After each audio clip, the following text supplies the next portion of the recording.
All right.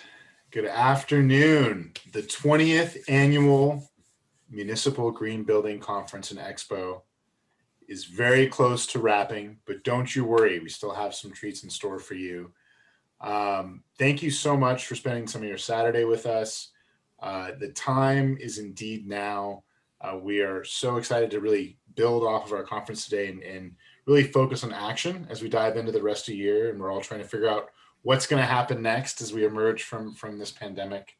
But before all that happens, I'd like to introduce Robin Eason, who's a senior sustainability planner for the city of West Hollywood. She's been on our board for a number of years now and is also a delightful human being. So Robin, over to you. Thank you, Ben. And hi, everyone. Yes, thank you for sticking with us. I promise you, you will not be disappointed.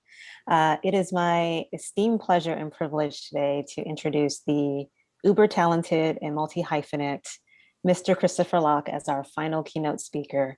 I saw him present his work earlier this year and knew then that he would be a great addition to this year's conference and expo. Raised by hardworking and loving Jamaican family, Christopher challenges the established practices of architecture as a Black designer, spatial advocate, and filmmaker to create spaces for equitable and liberated change. He works as a designer in LA and is the co-founder of Designing in Color, an award-winning and talented collective of architects and designers of culture. Designing in Color's mission aims to diversify the way architecture is taught and practiced to amplify marginalized communities who've been historically silenced and erased throughout the design process. Working throughout the country, Designing in Color facilitates educational programming, creates workshops, designs socially responsible projects, and distributes digital initiatives, each meant to dismantle the systemic racism built into the practice of architecture. Christopher is also a member of Southern California National Organization of Minority Architects, where he is actively engaged in youth mentorship through the organization's Pipeline Project Summer Camp. In 2017, Christopher co-founded Small Talks LA, a community-based project created to assemble a network of people and construct safe spaces to unify the desperate voices of Los Angeles. With the creation of Designing in Color and Small Talks LA, he uses filmmaking as a method to study the current housing crisis across the city as a means of telling stories for narratives unknown. As a creative, he believes that new processes that center Black and Brown voices as the expertise of design innovation can create a more just society that unbuilds racism and white supremacy in the built environment. Christopher, I continue to be in awe of all you are, all you stand for, and all you do. Thank you so much for being here today, and I will let you take it away. Thank you so much. That was a lovely introduction. I'm honored to be here and be closing out the conference. I've heard so many great just activities and amazing people that this is a really awesome honor. Thank you, Robin, for inviting me in the whole chapter as well. Now, before I get started, I'm going to go ahead and share my screen, but I'm also going to summon our ancestors here who need to be a part of this space as we talk about the work that we're going to be doing today. So I'm going to share my screen and I'm going to pull it up. And before I get started talking a little bit more design and color and the work that we've done, I just want to, as I was saying before, summon our ancestors who are going to be in this space today in this conversation in the work that I will be talking about. So I'll begin with a short kind of introduction / poem. The prevalence of white space is a suffocating phenomenon, omnipresent and ominous. In many circumstances, the trauma it inflicts will leave its victims at the mercy of grasping for air. In architecture, the arrangements of its spatial hierarchies, formal languages, ignorance and consistent pressures of cultural erasures for and sustained by white people, and contrary to the belief of some designers, is not just an issue dependent on the configurations of poorly designed modernist buildings. Instead, it explicitly relies on the preservation of white supremacy and complicity of reinforcing racist policy found in a racialized space. White space is characterized by its consistent exclusion and harm of minoritized identities. Our future does not have to be defined by these histories of our past, but the liberation and power of our future. But the question is, how do we envision that future? So that brings us to today. And that brings us to a conversation about design and color and racialized space in the world, because it is very much omnipresent everywhere, and finding it and eradicating it is always a process. So what is design and color? Robin gave a very excellent description of it. Design and Color is an award-winning collective of architects and designers of culture. Our mission is to diversify the way architecture is taught and practiced to amplify marginalized communities who have been historically silenced and erased throughout the design process. We began in 2016 as a way to fundamentally change the Eurocentric curricula that existed in architecture education. Since that founding in 2016, after we all graduated from grad school, we've been trying to find a way not to just teach the way, we find new ways to teach the architecture, but also find other opportunities to involve communities, developers, and other people involved into the built environment to unbuild the decolonialized thoughts of how we build spaces. Christopher, So, I hate to interrupt you from, we can't see your slides, just so you know. oh, you can't see my slides? No, we still see the Word doc. You still see you see a Word doc. Oh, wow.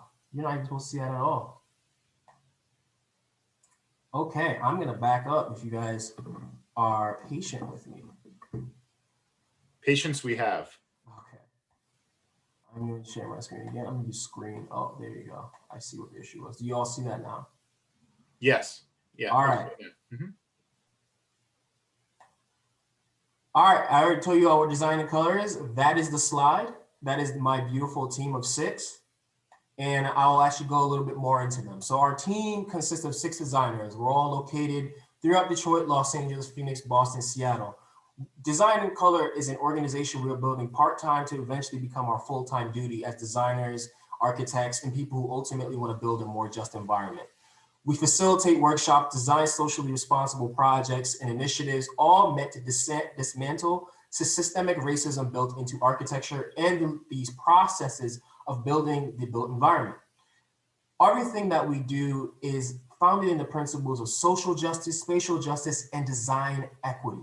We want our partners, from professionals, students, everyone who works with us, to be excited in the process of pursuing justice, all while designing color. We see design and color as an adjective, a way in which you put process before the product to enable and uplift communities and voices who have been silenced. So before we get into talking a little bit more about racialized space, I first want to break down what racialized architecture is, which in a sense is racialized space. It can be defined as a spatial form of white supremacy, which, as you look at this diagram here, involves many different facets: imperialism, the process of extending the rule of countries over others. The United States of America was built on imperialism. This indigenous land that we live on and we exist in today was not ours. And that very much exists in the constructs of which it was developed in Africa and Asia, when those countries were also overtaken by rule by European countries. That scale and development of white supremacy has found its way into the United States of America through redlining, gentrification, and segregation. All of these policies and actions all relate back to white supremacy and the built environment. The question then, though, is how do we identify these things so we ultimately can eradicate and unbuild them from our cities? But before we get into that, I want to talk about a few examples and begin to ask the question, how have designers escalated the hostilities of public space? When we look at this image here, we see a defensible space. And I've gone throughout in my time being in Southern California and moving here about 4 or 5 years ago, you consistently see these images of defensible spaces, also known as crime prevention through our environmental design. You see these spaces that are ultimately created to defend people that are not perceived to have access or are not welcome, whether they be a houseless individual or someone who is not wanted in a space because of their creed, color, or their look. whatever it may be, design can be used as a tool to weaponize and destruct people in space. The question is, how do you identify that? And why is design used as a tool to ultimately create a defensive mechanism that ultimately harms people? As you can see in all these examples, we see it everywhere. It's as simple as objects that might look aesthetically pleasing, but ultimately are constructed like this bench for something for you to not sleep on. These simple moves and these simple actions, whether understood or not, are destructive to our public environments. You will literally wake up with a crook in your neck. We can describe this as the lawscape versus the atmosphere. The lawscape being very much the policies and the attitudes of human beings in space, specifically as you see in this image here on the left, that is constructed in the civil rights era, in which we saw people's bodies brutalized by the policy and segregated minds of those who were putting the force in the lawscape, versus that of the atmosphere, the spaces and the environments that we live in and we exist in very naturally. These constructs together, they create this environment of white supremacy that we see. In the 1960s, we experienced and saw the signs that segregated spaces mentally, physically, emotionally, and in a way in which people understood their space and environment. It was destructive, one that still lives in the heart and soul of our communities. One that has found itself in the ways in which we reinforce policy, rule, and policing in the United States. But when it all comes back down to it, when we start to look at space and how it's ultimately used from the public streets and the environments that we use, the question comes back to commodifying hostile spaces is engraved into the historical injustices of this country. How do we dismantle them? I'll give you another example, one that you all are very familiar with.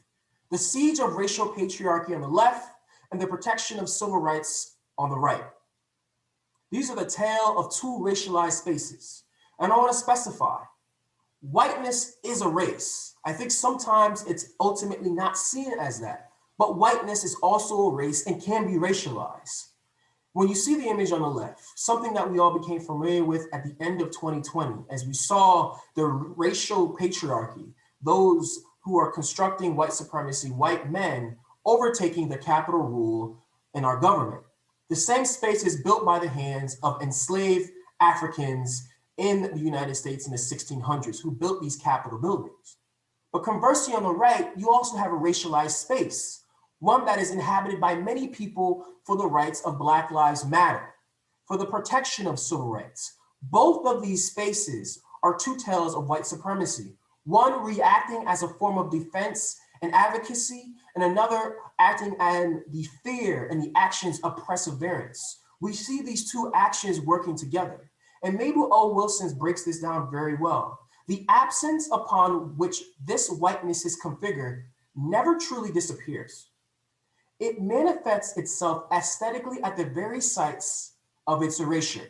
So at the site of this action in this moment in time at the US Capitol in 2020, we saw this moment in which the violence that was put onto the space by a white racialized space was perceived very differently than that of the protection of civil rights and the spaces that we saw on the streets and the protests, not riots, in the summer of 2020. I'll give you one last example.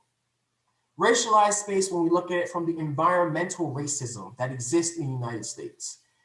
The Ninth Ward in New Orleans is a very good example of this, unfortunately.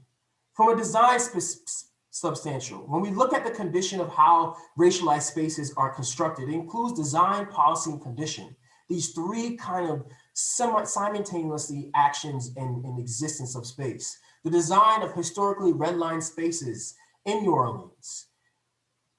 White residents and affluent residents lived in the higher spaces in the city, whereas the flood-prone and unprotected and vulnerable residents, often Black, lived in the spaces in New Orleans that were below sea level, making them vulnerable to the environmental and the climate changes that were happening in the United States. Now, a lot of people will react to Katrina and say it was incredibly a catastrophe for what happened because the levees broke and the city wasn't prepared. But that's far from the truth of just that situation. This has been decades and centuries of negligence, and redlining as a policy and generational housing discrimination that ultimately helped lead to not only Black residents being permanently displaced from New Orleans and many cultures and many generations of Black-owned properties being completely removed, but it also still is involved in the reconstruction of the city today. Statistically, Black residents and their income rose by 7% since Katrina in 2005. But white residents, it has risen by nearly 25%.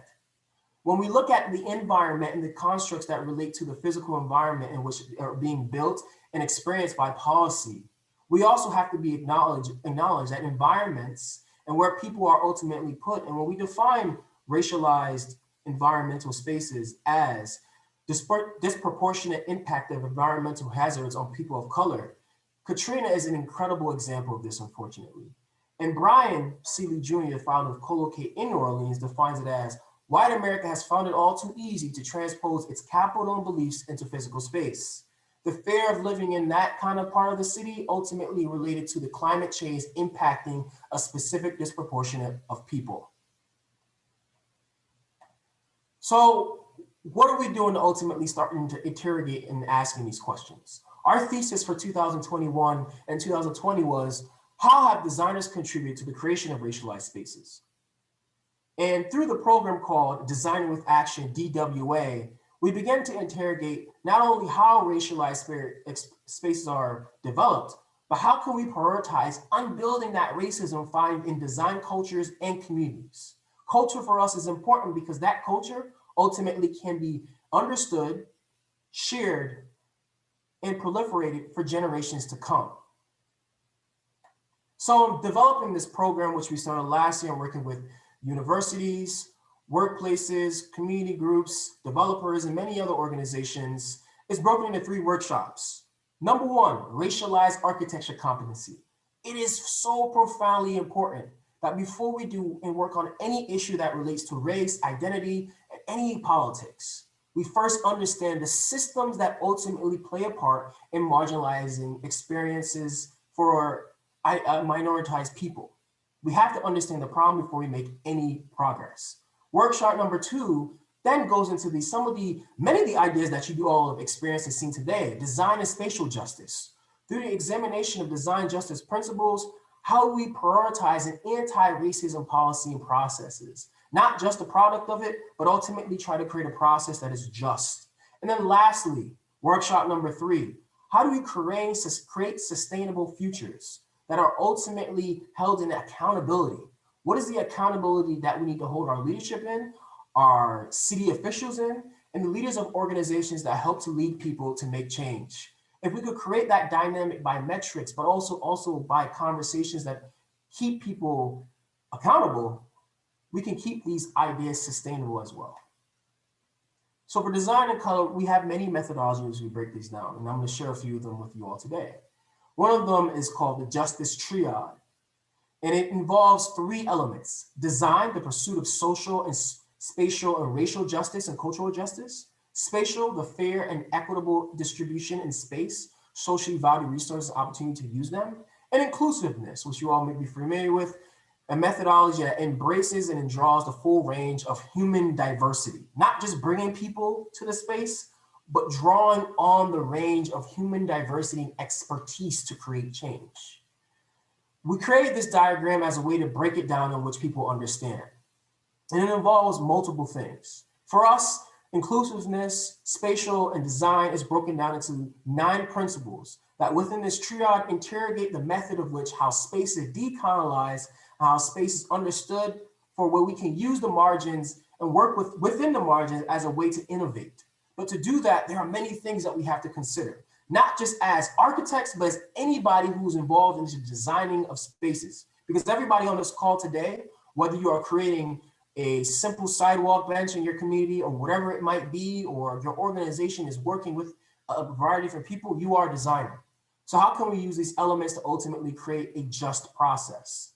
That it may include some ideas like empowering the griot. The griot is also known as the Western African storyteller that is involved in the United States. And I'm going to grab my charger because my computer is going to die momentarily. Give me 1 second.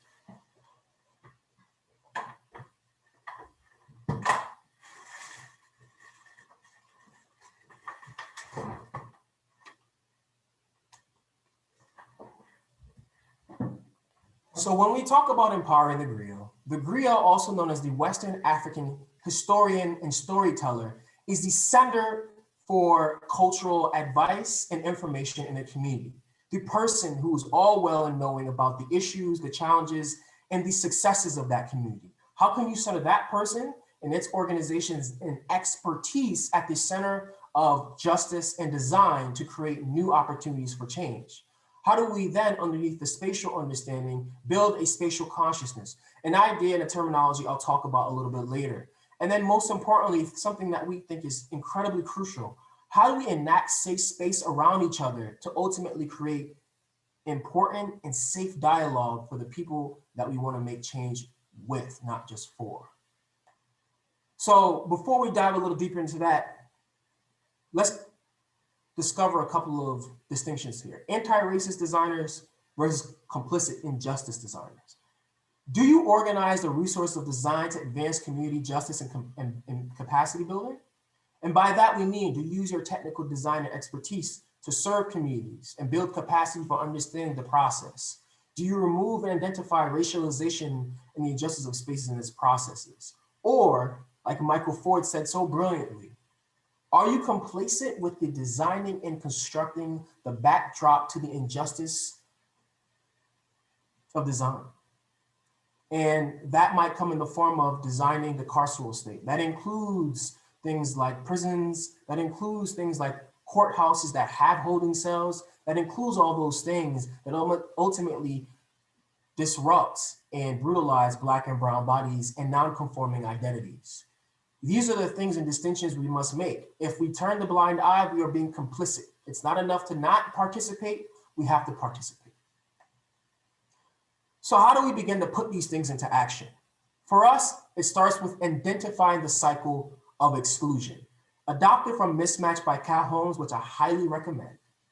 Identify the cycle of exclusion starts with identifying the who, the what, the why, and the how. Ultimately, how do we interrogate the process of creating spaces, policy, and engagement and organizing with people so that we understand the blind spots that we may have as an organization, a people, or ultimately as an entire body of people? It might look like occupying safe space. Who is ultimately always left out of that? What is the data that supports that? What are those physical spaces? What are the visual breaks and defensible spaces? What do they typically are? Why are they created? What are the exclusionary design? Who supports it? What is the governing body behind that? What information do we ultimately need, and how? How does inclusion ultimately break down, and what are the voices that we need to interrogate as a part of that? This process is something that if you involve in your multi-days of working through design and exercises and policy making, and just in general through anything that we do that engages any public kind of domain, it allows us to see what our blind spots are. But once you identify the cycle, and we go back to those 9 principles we looked at earlier, we could then break the cycle. And the most important thing for us is becoming a trusted organizer. There are often, from the architectural perspective, a lot of people want to be God. They want to be the person who jumps in and saves the day and ultimately changes things. But we ultimately have a really strong duty to be a trusted organizer.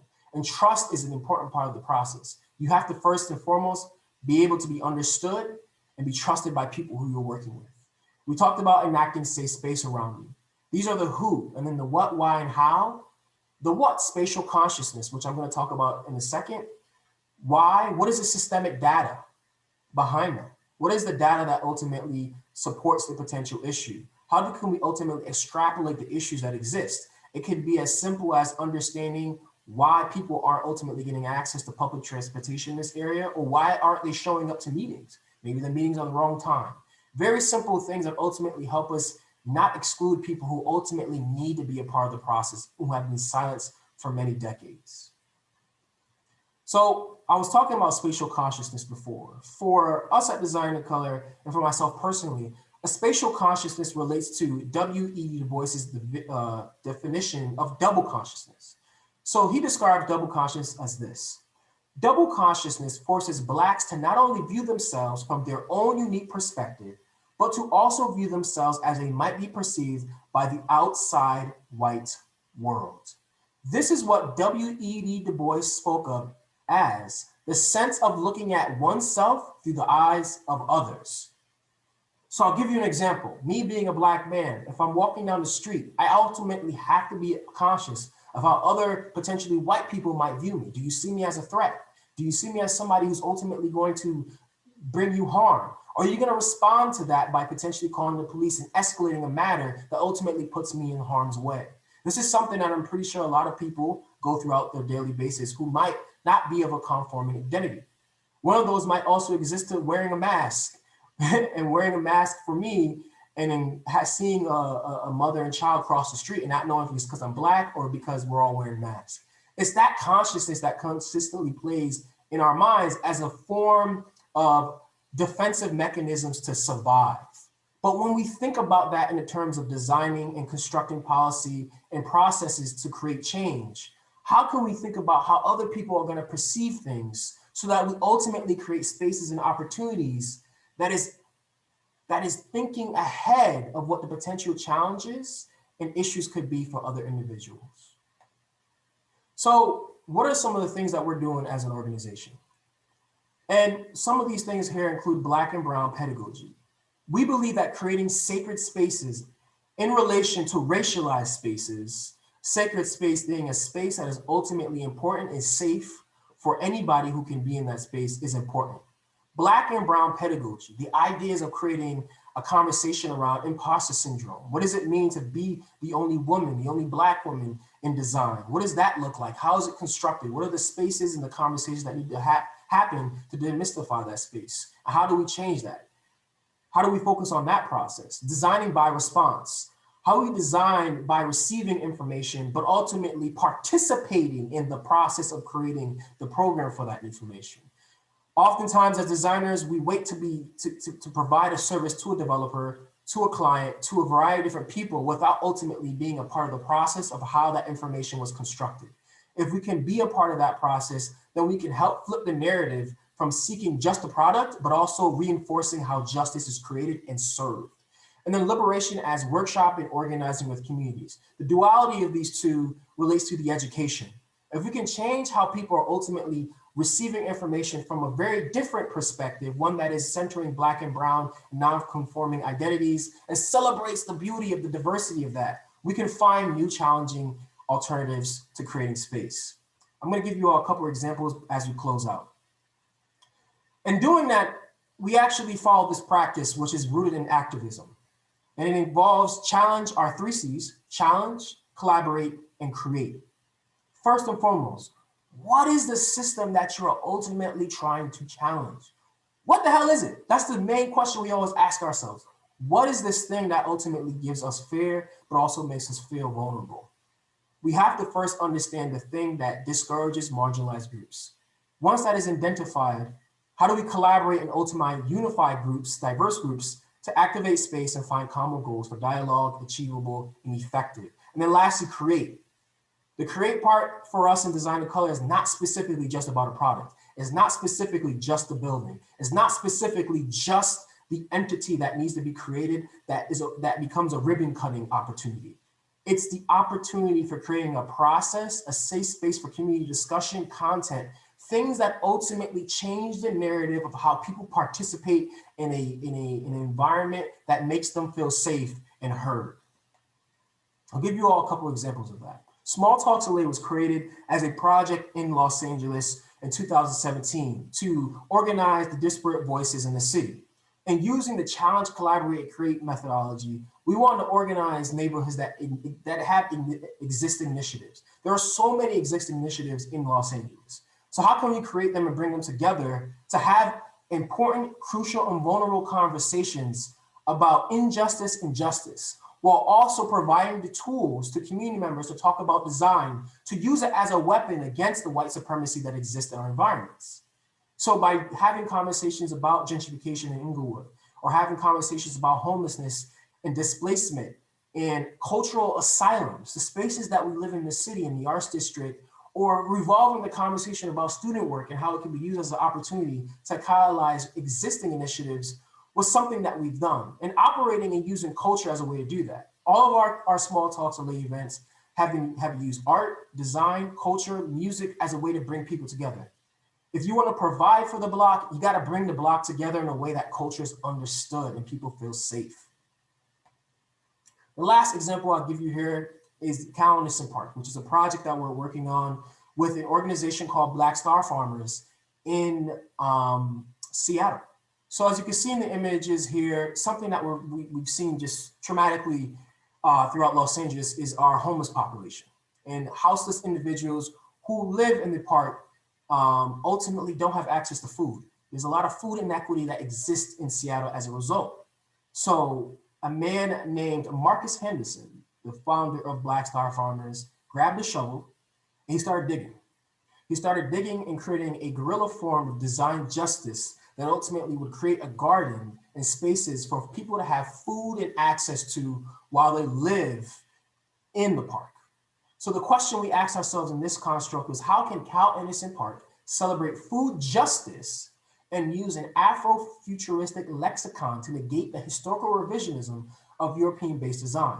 One of the challenges that's happening with this park is the city is bringing up a lot of Eurocentric and defensible space ideas, also known as crime prevention through environmental design, to create and construct spaces that will ultimately remove most of the homeless population, create a lot of hardscapes, a lot of spaces people wouldn't be able to move in. Through dialogue and conversations with Black Star Farmers and in the future with more members, we want to create a process that ultimately finds a solution that works for everybody, but it ultimately finds a new way to have a dialogue. So a couple of examples of this is this idea of a Black Lives Memorial Garden. So this image you see here is a part of a campaign. It's a campaign that looks to leverage the idea of how can we work together and analyze and also observe our past, present, and future when we're looking at Cal Anderson Park, which used to be and still is a large LGBTQI plus IA plus organization and environment. And also observing the indigenous tribes that have also found home to Cal Anderson Park historically, and the Black Lives Matter movement as well. This campaign looks to gather people together to construct not only conversations around design and what they think the park needs to be, but also analyzing the space through a working party, as also known as gardening, working, and discussing design, putting people's hands in the dirt and also doing it together. So the way in which we started to look at this process is trying to find alternative inspirations using the principles that we talked about before. So first and foremost, non-defensible spaces. What do they look like and how can we ultimately deconstruct them so they ultimately do not make other people feel like they're violated? If you remember those images we looked at before, they're so prevalent. Knowledge sharing, whether it be through the crop making parties and the idea of using the body as a way to engage with the earth, but also understand design as a process that's going to be involved in the creating of an alternative park here. And then limiting historical revisionism. Revisionism being the removal of the existing culture that is there to create a new, which is often what has happened in the United States of America, specifically looking at indigenous tribes and many of the gentrified locations and cities throughout our country. But the most important one I want to focus on today is narrative-based strategies. And capoeira, which is a mixed martial art, dance, and movement, and also a form of defense that was used by enslaved Africans in Brazil, they used to gather in circles, also known as the roda, which was a very safe, but also engaging circle in which spectators watch their comrades engage in space and work together in these movements that are about body engagement in a scale that ultimately feels vulnerable but safe. This action and movement is something that we love to see in the idea of a circle. So using that cultural understanding and gathering, we also looked at, okay, the tents that also exist as a spatial scale, how do we use that also as a way to design the spaces that exist in the park? So as a way of understanding space, we also started to look at, okay, how can we also engage the Afrofuturistic lexicon and understanding capoeira, but also understanding the use of art and design. We started to create a couple of typologies of space that you see on the left, using benches, spaces, and different art and food planter boxes and things that engage the earth through the various systems that many of you have heard of today, but also the idea of using simple, very simple engagements with the earth, using ideas that engage art, that engage ideas of how we share information, all these things that we talked about within the justice triad principles. How can we bring them all together to create learning opportunities, building opportunities, to create a process that then could eventually inform what the park should look like? And this is a process that's ongoing. There's going to be a series of workshops in the park this coming summer, and engagements that some of our members in Seattle will be engaging with. We hope that you all follow this process and this journey to see how it's continuing to move. But designing just the objects is not enough anymore. If you want to be an anti-racist designer, we must first identify those issues and challenges so we can break them down. And as I wrap up this conversation today that I hope you all enjoyed, I want to leave you all with a quote. And this is the beautiful, and powerful, engaging, and brilliant Mabel Wilson, professor and director at Columbia. And she says, I always tell people that if you want to find out the history of African-American architecture, you have to go back and look at all the builders who, particularly by the 20th century, weren't licensed architects. There were other ways that people were building and thinking about space, but it isn't the stuff that ends up in the history books or recorded by the local chapters of professional association. But it's out there, so you have to look elsewhere. So I'll leave you all with this. Look elsewhere. We find our catalyzed thoughts, our inspirations in places and spaces that are sometimes so minuscule, but are very beautiful, that are very also constructed in a way that might not be pretty. But the constructs of those things, the creation of those things are what makes them so cultured. And if we understand culture as a way that is the defensive mechanism to oppression, we use culture as a way to survive. We use culture as a way to move spaces. We use culture as a way to also create spaces that we feel comfortable in, which is why Los Angeles has so many different cultures throughout the city. But ultimately, how do we look elsewhere as designers? Because all of us here are that. And I look forward to all of you all working with us, engaging with us, reaching out to us, having a conversation with us.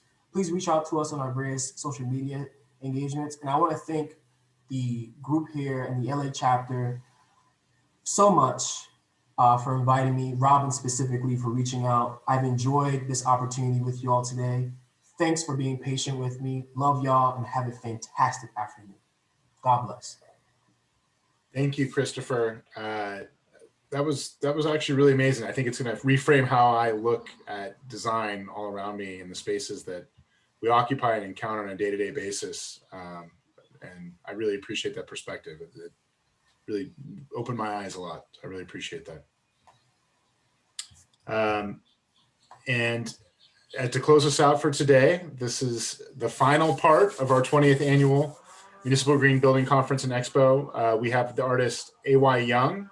A.Y. is a producer, singer, songwriter, entertainer, entrepreneur. His Battery Tour, which we're hoping that we'll have a chance to see here in 2022, is really looking at how to unite the musical experience and cooperation around this engagement for sustainability and looking at the UN Sustainable Design Goals.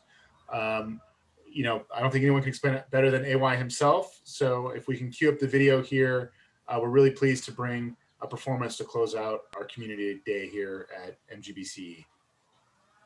Yo, what's up? How's everybody doing in the green building community? My name is A.Y. Young, founder of the Battery Tour and one of the 17 United Nations Young Leaders for the SDGs. And guys, I am inspired. This is an incredible, impactful event. I'm so happy to be a part of it. I'm motivated. My passion is using music as a vehicle to help bring and promote change and bring people together. And I love things like this.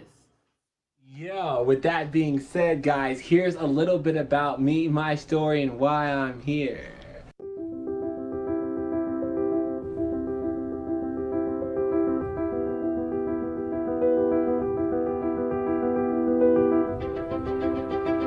a local hip-hop artist makes an international name for himself. He is the first artist to power his concert with 100% renewable energy. It is a real honor to recognize Mr. A.Y. Young, the founder of Battery Tour. It's incredible. Can't wait for you to see this. The United Nations is now throwing its support behind him. Mr. Young has made a big impact in his young life, born in 1991. He's a singer-songwriter, a dancer, producer, entrepreneur, and sustainability advocate. He's staged and performed more than 800 concerts. He was named by the United Nations recently as one of 17 youth world leaders of the world, the only individual selected for that honor from the United States.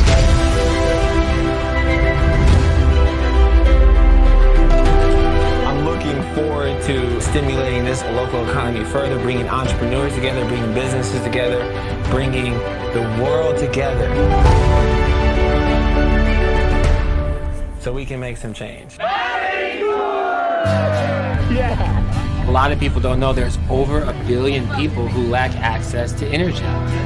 I'm AY with the Battery Tour, and we're here in Honduras. It's beautiful. We send, develop, and deploy renewable energy to people around the world that need it.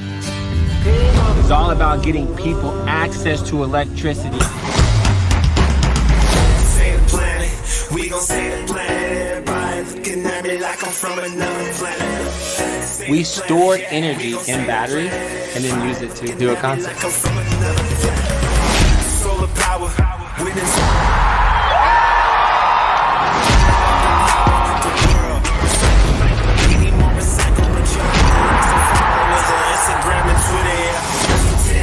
I always wanted the world to hear my music, this message of positivity and spreading love.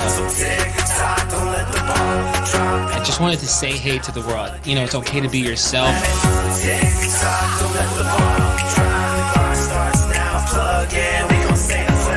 So I'm really here to help just push that message and get the world plugged in to renewable energy.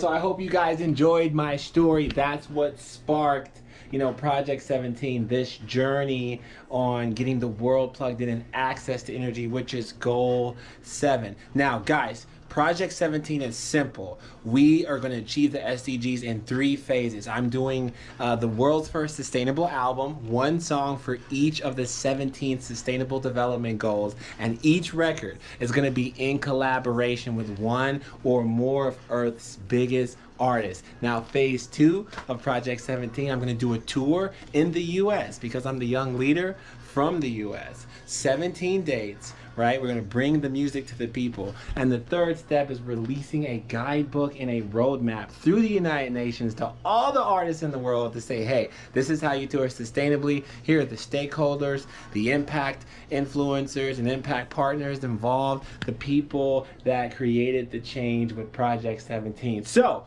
we're getting the world plugged in right now, and you should be an outlet for change and plug in as well.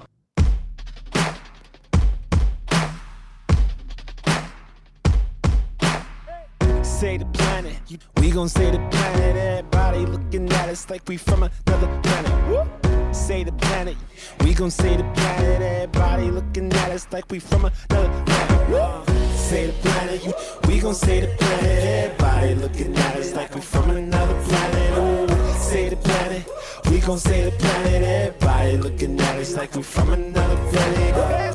They acting like we from another planet, Mars. They say climate change ain't a thing. What you talking about? What you know about that? What's your carbon offset? Facts. We just wanna act. We ain't sitting back. Solar power. When there's solar power, everybody need the energy. Let's store it up and power the world. Recycle. We need more recycle, but you're acting like some followers on Instagram and Twitter, yeah? So tick tock, don't let the ball drop. The clock starts now, plug in, baby. Hey, so tick tock, don't let the ball drop. The clock starts now, plug in, we gon' save the planet. So tick tock, don't let the ball drop. The clock starts now, plug in, we gon' save the planet. So tick tock, don't let the ball drop. The clock starts now, plug in, save the planet. We gon' save the planet, everybody looking at me like I'm from another planet. Woo! Save the planet, we gon' save the planet, everybody looking at me like I'm from another planet. Ooh. Save the planet, we gon' save the planet, everybody looking at me like I'm from another planet. Ooh. Save the planet, we gon' save the planet, everybody looking at me like I'm from another planet. Ooh. Save the planet, we gon' save the planet, everybody looking at me like I'm from another planet. Ooh. Say the planet, we gon' say the planet, everybody looking at me like I'm from another planet. The ocean is alive, keep the plastic out. The ocean is alive, so keep the plastic out. The ocean is alive, keep the plastic out. The ocean is alive, so keep the plastic out, yeah. Let's save the planet. Yo, okay, guys. I hope you guys enjoyed that. I will take my leave, but I wanted to say that I'm inspired, man. There's so many great people like all of you here that are doing great things in sustainability, that are doing incredible build projects, that are doing just incredible things in the space in general. Keep up the work. You know, I'm a firm believer that we can do anything, that we are all outlets for change, right? Whether we're a company, a corporation, an individual, an influencer on social media, a kid in the school, right? We are all outlets for change and plugged in, you know, to each other, plugged into the local community. We can achieve and do anything. So, hey, if you guys want to get plugged into Project 17, get plugged into the Battery Tour. My name is AY. Good night, guys.